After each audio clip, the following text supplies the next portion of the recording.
हरिद्वार पहुंचे मुख्यमंत्री पुष्कर सिंह धामी। कावड़ मेले में शिव भक्तों पर बरसाए पुष्प। जगत गुरु शंकराचार्य राजराजेश्वर आश्रम महाराज से भेंट कर लिया आशीर्वाद। विधानसभा सत्र में संसदीय कार्य मंत्री की जिम्मेदारी के सवाल पर बोले बीजेपी प्रदेश अध्यक्ष, कहा सीएम जल्द लेंगे इसका फैसला। पहाड़ियों के खिलाफ बयानबाजी के बाद हटाया था प्रेमचंद अग्रवाल को। नैनीताल में प्राइवेट स्कूलों की मनमानी का विरोध करनी सेना ने शिक्षा मंत्री के नाम एसडीएम को सौंपा ज्ञापन। बाजार से महंगी किताबें खरीदने को मजबूर करने का लगाया आरोप। स्कूलों में गीता के श्लोक पर विवाद, एससी एसटी शिक्षक संघ ने किया विरोध। माध्यमिक शिक्षा निदेशक ने दी सफाई, कहा ये राष्ट्रीय शिक्षा नीति 2020 के उद्देश्य के अनुरूप।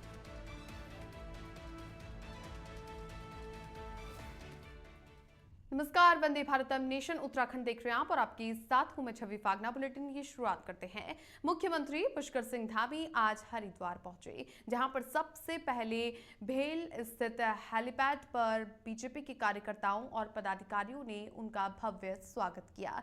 इसके बाद मुख्यमंत्री ने कनखल स्थित जगत गुरु आश्रम में शारदा पीठाधीश्वर जगत गुरु शंकराचार्य राजराजेश्वर आश्रम महाराज से भेंट करके आशीर्वाद लिया। साथ ही कावड़ मेला क्षेत्र में शिव भक्तों का पुष्प वर्षा करके अभिनंदन किया, जिसके बाद भजन संध्या कार्यक्रम में भी उन्होंने भाग लिया। सीएम धामी ने कहा कि कावड़ मेला उत्तराखंड वासियों के लिए एक बड़ा आध्यात्मिक उत्सव है, जिसमें देश भर से लाखों शिव भक्त शामिल होते हैं।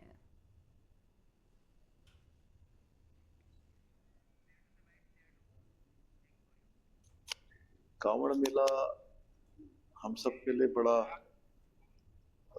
उत्सव का मेला होता है और पूरे देश भर के शिव भक्त कांवड़िए माँ गंगा का जल लेने हरिद्वार आते हैं। और हम जैसी देवभूमि की संस्कृति है,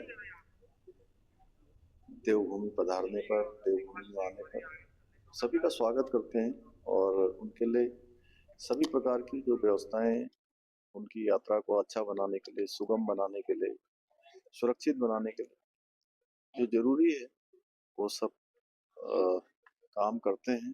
हमारा प्रयास होता है कि सभी शिव भक्त, माँ गंगा के भक्त एक अच्छा अनुभव देवभूमि उत्तराखंड से लेकर जाएं, क्योंकि पूरे देश का शिव भक्तों का जो कांवड़ यात्रा का केंद्र है वो प्रेमचंद अग्रवाल को पहाड़ियों के खिलाफ बयानबाजी करने के बाद कैबिनेट पद से हटा दिया गया था। वहीं अब सवाल ये है कि गैरसैंण में होने वाले सत्र में संसदीय कार्य मंत्री की जिम्मेदारी आखिर कौन निभाएगा। इस पर जवाब देते हुए भाजपा के प्रदेश अध्यक्ष महेंद्र भट्ट ने कहा कि मुख्यमंत्री हर फैसला लेने के लिए सक्षम और स्वतंत्र है और सभी गैरसैंण सत्र को 1 महीना बाकी है। महेंद्र भट्ट ने कहा कि जल्द ही सीएम इसका फैसला भी ले लेंगे कि आखिर कौन संसदीय कार्य मंत्री की जिम्मेदारी संभालेगा। संसदीय कार्य मंत्री की जिम्मेदारी को लेकर उत्तराखंड में बीजेपी के प्रदेश अध्यक्ष ने जवाब दिया। साथ ही उन्होंने कहा कि मुख्यमंत्री खुद इसका फैसला लेने में सक्षम है और वो जल्द ही इस पर विचार भी किया जा रहा है। इसके बाद में फैसला लेंगे कि आखिर कौन संसदीय कार्य मंत्री का पद संभालेगा।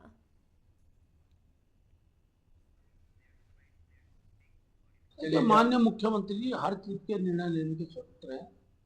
सदन की कार्रवाई अभी 1 माह शेष है।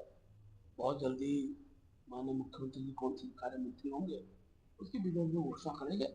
हाँ, ये बड़ी बात है, इस बार का सत्र ग्रीष्मकाल राजधानी गैरसैंण में होने जा रहा है। उत्तराखंड में स्कूलों में प्रार्थना सभा के दौरान भगवत गीता के श्लोकों को पढ़ाने को लेकर शिक्षकों ने विरोध शुरू किया। अभी हाल ही में प्रदेश के सभी स्कूलों में गीता के श्लोक पढ़ाए जाने को लेकर निर्देश जारी किए गए थे। एससी एसटी शिक्षक संघ ने विरोध करते हुए कहा कि ये संविधान के खिलाफ है और इससे धार्मिक भेदभाव बढ़ सकता है। वहीं माध्यमिक शिक्षा निदेशक डॉक्टर मुकुल कुमार सती ने कहा कि ये राष्ट्रीय शिक्षा नीति 2020 के उद्देश्य के अनुरूप है, जिसमें आधुनिक शिक्षा के साथ पारंपरिक ज्ञान का मिश्रण बनाने का आह्वान किया गया है। आपको बता दें कि उत्तराखंड सरकार ने राष्ट्रीय शैक्षिक अनुसंधान एवं प्रशिक्षण परिषद से स्कूली पाठ्यक्रम में हिंदू धर्म ग्रंथों भगवद गीता और रामायण को पढ़ाने को भी शामिल करने के लिए कहा है। 15 जुलाई 2025 को निदेशक माध्यमिक शिक्षा उत्तराखंड के द्वारा एक आदेश जारी किया गया था, जिसमें माध्यमिक विद्यालयों में प्रतिदिन भगवद गीता के श्लोक सुनाए जाने और उनकी व्याख्या किए जाने का आदेश जारी किया गया है। इस आदेश के बाद SC/ST शिक्षक एसोसिएशन की ओर से इसका विरोध करते हुए इस आदेश को वापस लिए जाने का अनुरोध किया गया है। इस संबंध में निदेशक महोदय को ज्ञापन भी दिया गया है।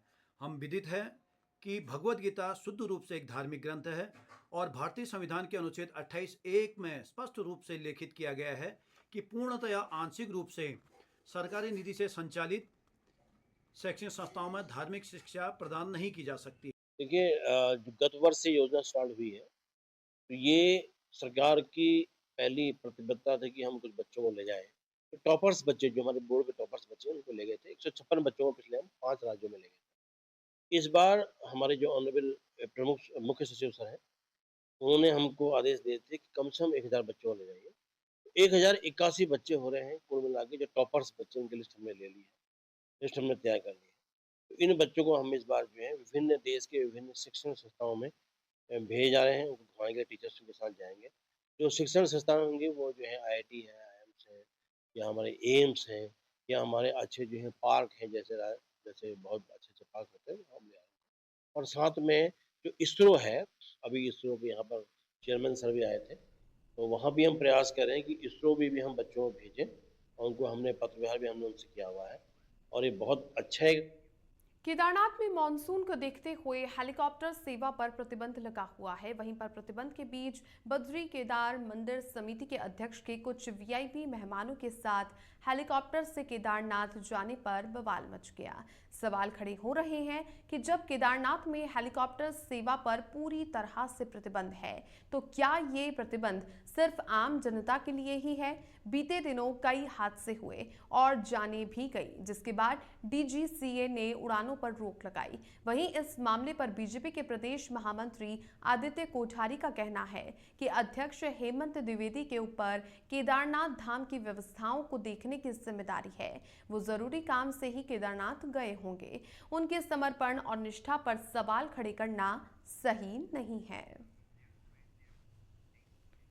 श्री बद्रीनाथ केदारनाथ मंदिर समिति के अध्यक्ष वहाँ की संपूर्ण व्यवस्थाओं को, श्री बद्रीनाथ धाम की, श्री केदारनाथ धाम की व्यवस्थाओं को देखने की जिम्मेदारी उनके ऊपर है। और मैं समझता हूँ कि कोई आवश्यक, कोई महत्वपूर्ण कार्य श्री केदारनाथ धाम में रहा होगा, जिसके कारण उन्होंने जो है वहाँ यात्रा की है। अभी इस विषय में विस्तृत जानकारी मुझे नहीं है कि किन परिस्थितियों में अध्यक्ष जी ने हेलीकॉप्टर से वहाँ यात्रा की है, लेकिन मेरा ये विश्वास है कि कहीं पर भी कोई नियमों के उल्लंघन का कोई विषय उनके मन में नहीं है, और किसी भी साधन के दुरुपयोग का विषय भी उनके मन में नहीं है, क्योंकि जो हमारे अध्यक्ष है श्री हेमंत द्विवेदी जी, वो पूरे समर्पण के साथ में, पूरी निष्ठा के साथ में, और उन्होंने भगवान बद्रीनाथ केदारनाथ जी की सेवा का जो व्रत ठाना है, मुझे लगता है कि उनके समर्पण और उनकी निष्ठा के सामने इस प्रकार। नैनीताल के रामनगर में करनी सेना के कार्यकर्ताओं ने प्राइवेट स्कूलों की मनमानी के खिलाफ शिक्षा मंत्री डॉक्टर धन सिंह रावत के नाम SDM प्रमोद कुमार को ज्ञापन सौंपा। करनी सेना युवा शक्ति के प्रदेश अध्यक्ष सूरज चौधरी ने कहा कि प्राइवेट स्कूलों के संचालक अपनी मनमानी कर रहे हैं और अभिभावकों की जेब पर अतिरिक्त बोझ डाला जा रहा है। उन्होंने कहा कि इन स्कूलों में हर वर्ष बच्चों की ड्रेस चेंज करने के साथ ही NCERT की किताबों का प्रयोग न करते हुए बच्चों से बाजार से अन्य किताबें मंगाई जा रही हैं, जो कि महंगी है। इसके साथ ही उन्होंने सरकारी स्कूलों में शिक्षकों की कमी भी दूर करने की मांग की है।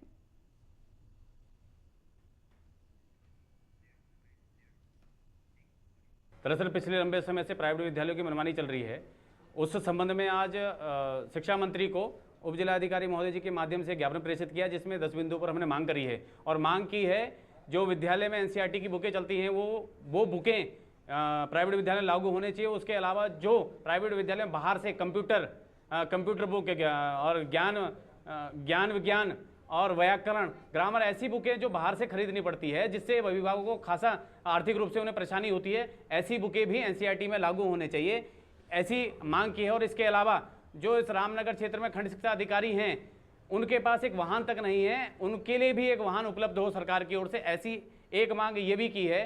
गणेश सेना के द्वारा कुछ जो ज्ञापन दिया गया है उसमें कुछ बिंदु खंड शिक्षा अधिकारी से संबंधित हैं, और जिसमें ऑलरेडी गवर्नमेंट की तरफ से प्रावधान भी किया गया है कि यदि कोई बच्चा कोई गरीब व्यक्ति है तो आरटीई के तहत अगर वो विद्यालय आता है हमारा आएगा तो डेफिनेटली 25% सीटें उसे गरीब बच्चों की रखनी पड़ेंगी। अगर किसी विद्यालय द्वारा ऐसा नहीं किया जा रहा है तो उसके खिलाफ भी कार्रवाई करने की भी की जाएगी। इसके अतिरिक्त उन्होंने एक बात और संज्ञान में लाई है कि कतिपय विद्यालयों में एनसीईआरटी की बुक्स नहीं चल रही हैं, जबकि गवर्नमेंट के द्वारा प्रावधान किया गया है कि एनसीईआरटी की बुक्स हर विद्यालय में चलेंगी। अगर यदि किसी विद्यालय में एनसीईआरटी किताबें नहीं चल रही हैं तो ऐसे विद्यालय की मान्यता रद्द करने की। प्रदेश में त्रिस्तरीय पंचायत चुनाव हो रहे हैं। पंचायत के चुनावों पर हाईकोर्ट ने बीते दिनों राज्य निर्वाचन आयोग को फटकार लगाई। बता दें कि ये फटकार प्रत्याशी की 2 जगह वोटर लिस्ट में नाम होने पर लगाई गई। अब इसी विषय पर सत्ता पक्ष और विपक्ष में आपसी राजनीति तेज हो गई है। इसको लेकर कांग्रेस के विधायक फुरकान अहमद का कहना है कि कोर्ट की ओर से निर्वाचन आयोग को फटकार लगाना सही है। वहीं ये भी बताया कि पंचायती राज एक्ट में ये प्रावधान है कि जिस व्यक्ति के 2 जगह वोटर लिस्ट में नाम है वो चुनाव में भागीदारी नहीं कर सकता। तो आखिर कैसे इस नियम की अवहेलना की जा रही है? इसके साथ ही उन्होंने कहा कि पंचायत चुनावों में कांग्रेस पार्टी की पूरी तैयारी है और पार्टी सभी सीटों पर भारी बहुमत से जीतेगी। इसमें जो हाई कोर्ट ने फटकार लगाई वो सही लगाई सरकार को, क्योंकि इंसान का वोट एक जगह होना चाहिए। बहुत से कैंडिडेट को 2 जगह वोट है। माना जब शहर के चुनाव होते हैं तो शहर में चुनाव लड़ते भी हैं और वोट भी डालते हैं। जब पंचायत के चुनाव होते हैं तो पंचायत में देहात में अपना वोट भी डालते हैं और इलेक्शन भी लड़ने की तैयारी करते हैं। तो उत्तराखंड के मध्य मानसून की बारिश लगातार प्रदेश के सभी क्षेत्रों में हो रही है, जिससे जनजीवन फिलहाल अस्त व्यस्त नजर आ रहा है। पहाड़ों में भूस्खलन और मैदानी क्षेत्रों में जलभराव की समस्या सामने आ रही है। मौसम विभाग ने देहरादून, पौड़ी, बागेश्वर और नैनीताल के अधिकतम क्षेत्रों में भारी से भारी बारिश का अलर्ट जारी किया है। वहीं पर पहाड़ी क्षेत्रों में यात्रियों को सावधानी से यात्रा करने की भी हिदायत दी गई है।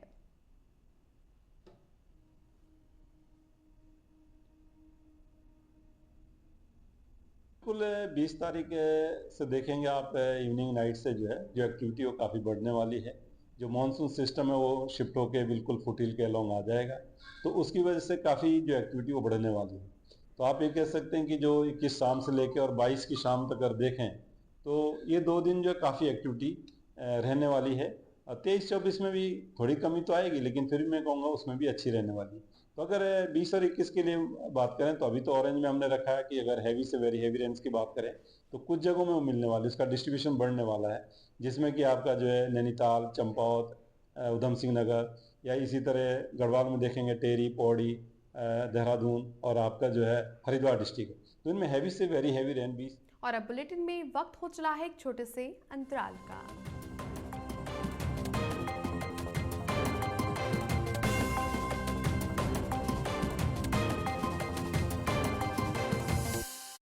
ब्रेक के बाद आपका स्वागत है। चलिए आगे बढ़ते हैं। किच्छा विधानसभा क्षेत्र के अंतर्गत प्रतापपुर 16 क्षेत्र से बीजेपी के समर्थित जिला पंचायत सदस्य पद उम्मीदवार जितेंद्र कुमार गौतम ने प्रचार तेज कर दिया है। उनको ग्रामीणों का भरपूर सहयोग मिल रहा है। जितेंद्र कुमार गौतम ने आज दर्जनों ग्रामीण क्षेत्रों में जाकर ग्रामीणों की समस्याएं सुनी। इसके साथ ही चुनाव जीतने के बाद समस्या का समाधान करने का वादा भी किया है। इस दौरान उन्होंने कहा कि पिछले 25 सालों से ये सीट कांग्रेस के कब्जे में है, लेकिन कांग्रेस के शासनकाल में शांतिपुरी जवाहर नगर क्षेत्र में कोई विकास का काम नहीं हुआ। उन्होंने कहा कि क्षेत्र की सड़कों की हालत जस की तस बनी हुई है। लोग टूटी सड़कों से परेशान हैं। इसके अलावा पानी, बिजली, शिक्षा पर कोई ध्यान नहीं दिया गया। साथ ही लोगों को सरकारी योजनाओं का लाभ नहीं मिल पा रहा है।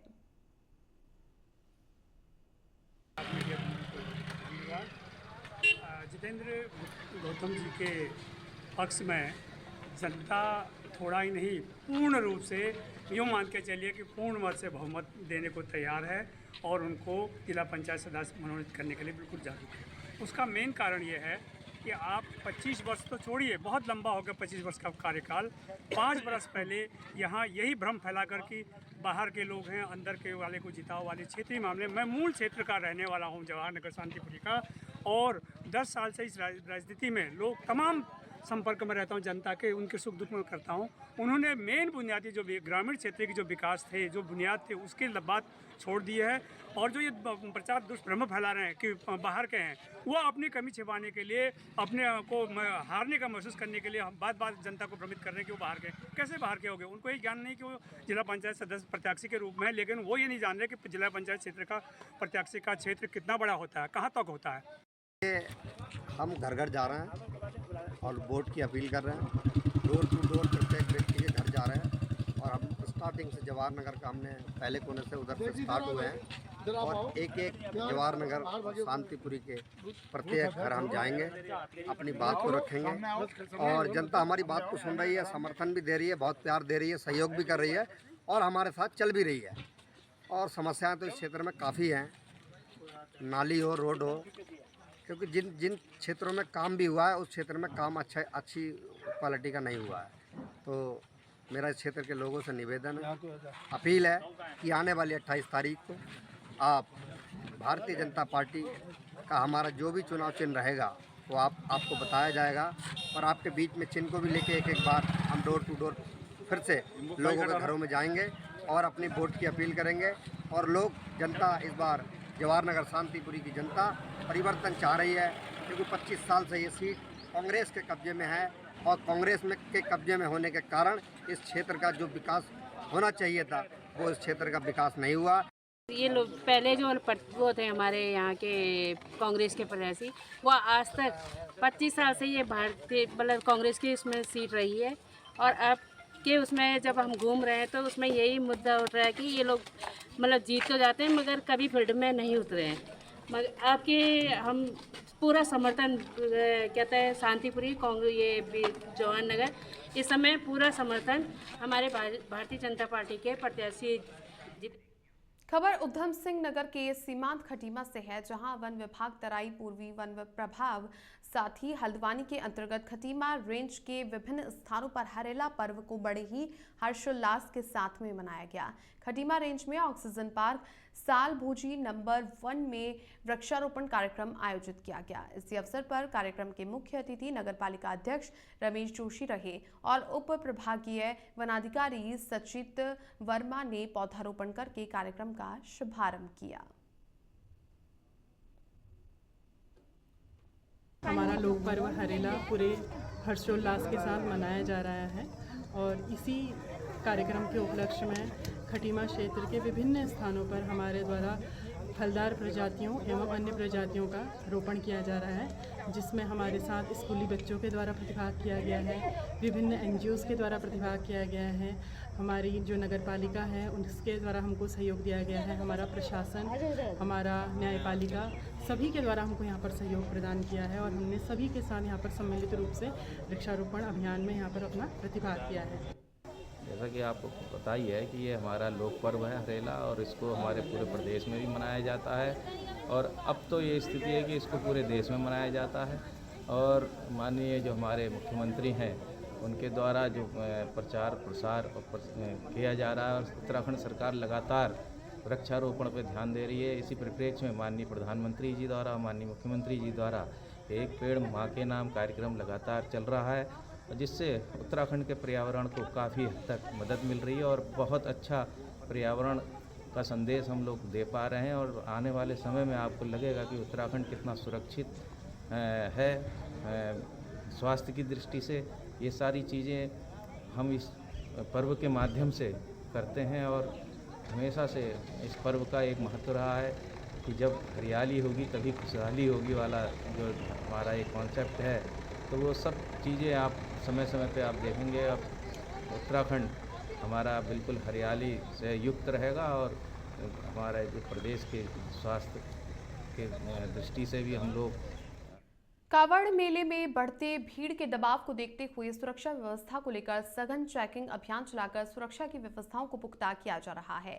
इसके साथ ही आज स्पेशल ट्रेनिंग भी चलाई गई। एसपी जीआरपी तृप्ति भट्ट ने जानकारी देते हुए बताया कि 24 घंटे रेलवे स्टेशन, थाना, जीआरपी और आरपीएफ के द्वारा निगरानी रखी जा रही है। वहीं कावड़ मेले के दृष्टिगत 8 स्पेशल ट्रेनों का संचालन किया गया है, जिसके चलते किसी भी तरह की कोई दिक्कत या परेशानी कावड़ यात्रियों को ना हो।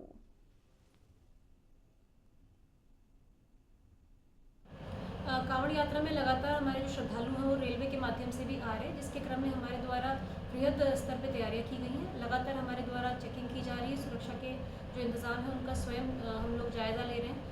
इसके अलावा अभी पूर्व में जो हमारे 8 मेला स्पेशल ट्रेनें संचालित की जा रही थी, उन सभी का जो फंक्शनिंग है वो शुरू हो गई है और सभी रेलवे स्टेशन पे हम लोग लगातार सतर्क। इस बुलेटिन में फिलहाल के लिए इतना ही। आप देखते रहिए नेशन 27 वंदे भारत।